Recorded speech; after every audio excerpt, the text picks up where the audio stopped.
नमस्कार मंडळी. हिंदू नववर्षाच्या स्वागतापूर्वी येणारी सर्वात महत्त्वाची तिथी म्हणजे चैत्र अमावस्या.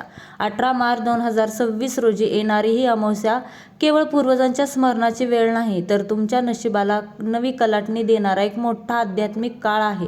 आजच्या या विशेष व्हिडिओमध्ये आपण पाहणार आहोत की या चैत्र अमावस्येचा नेमका प्रभाव तुमच्या राशीवर काय पडणार आहे, कोणत्या राशींसाठी हे भाग्य उजळवणारे ठरेल आणि कोणत्या राशींनी पावले जपून टाकायचे आहेत. तसेच सर्व दोषांपासून मुक्ती मिळवण्यासाठी कोणते साधे पण प्रभावी उपाय करावेत हेही आपण सविस्तर जाणून घेणार आहोत. व्हिडिओ शेवटपर्यंत नक्की पहा. 2026 मध्ये चैत्र अमावस्या 18 मार्च रोजी सुरू होत आहे.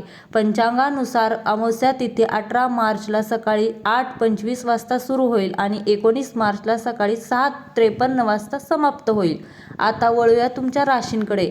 या अमावस्येला ग्रहांची अशी काही स्थिती आहे की काही राशींना प्रचंड धनलाभ आणि प्रगतीचे योग आहेत. मेष राश, तुमच्यासाठी हा काळ महत्त्वाकांक्षा पूर्ण करण्याचा आहे. रिअल इस्टेट किंवा प्रॉपर्टीच्या कामात मोठा फायदा होऊ शकतो. प्रलंबित कामे मार्गी लागतील. वृषभ राश, तुमची अतिरिक्त शक्ती वाढेल. कठीण प्रसंगांना तुम्ही आत्मविश्वासाने सामोरे जाल आणि कामाच्या ठिकाणी तुमची प्रशंसा होईल. सिंह रास, आर्थिक अडथळे दूर होतील. उत्पन्नाचे नवे स्रोत निर्माण होऊ शकतात, मात्र विचारांमध्ये स्पष्टता ठेवा. धनु राश, करिअरमध्ये मोठी झेप घेण्याची संधी मिळेल. कौटुंबिक जीवनात आनंद आणि सुसंवाद राहील.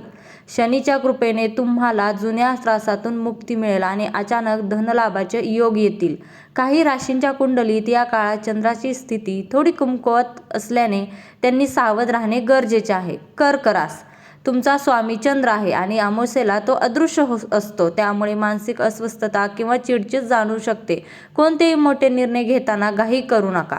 कन्या रास, जबाबदाऱ्यांचे ओझे वाढल्यासारखे वाटू शकते. घरातील वादांपासून दूर राहा आणि आरोग्याची काळजी घ्या.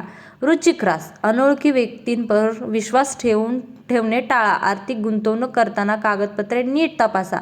राशी कोणतीही असो, अमावस्येचे शुभ फळ मिळण्यासाठी हे सोपे उपाय नक्की करा.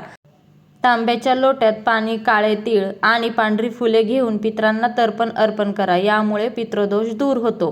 दान धर्म, या दिवशी पांढऱ्या वस्तू म्हणजे दूध, तांदूळ, साखर किंवा तीळ, तूप आणि गुळाचे दान करणे अत्यंत शुभ असते. रात्री घराच्या मुख्य दरवाजाच्या दोन्ही बाजूंना दिवे लावा आणि दक्षिण दिशेला एक दिवा पितरांच्या नावाने लावा. पिंपळाच्या झाडाला पाणी अर्पण करून प्रदक्षिणा घाला. यामुळे मानसिक शांती मिळते. तर मंडळी, चैत्र अमावस्या ही एक संधी आहे जुन्या दुःखद आठवणी आणि सकारात्मकता मागे सोडून नव्या चैतन्याचे स्वागत करण्याची. श्रद्धेने केलेले छोटेसे दानही तुमचे आयुष्य बदलू शकते. आजची माहिती तुम्हाला कशी वाटली कमेंटमध्ये नक्की सांगा आणि आपल्या प्रियजनांसोबत हा व्हिडिओ शेअर करायला विसरू नका. पुन्हा भेटूया अशाच एका माहितीपूर्ण विषयासह. धन्यवाद आणि शुभ चैत्र अमावस्या. हा व्हिडिओ तुम्हाला आवडला असेल तर कमेंटमध्ये श्री स्वामी समर्थ नक्की लिहा. धन्यवाद.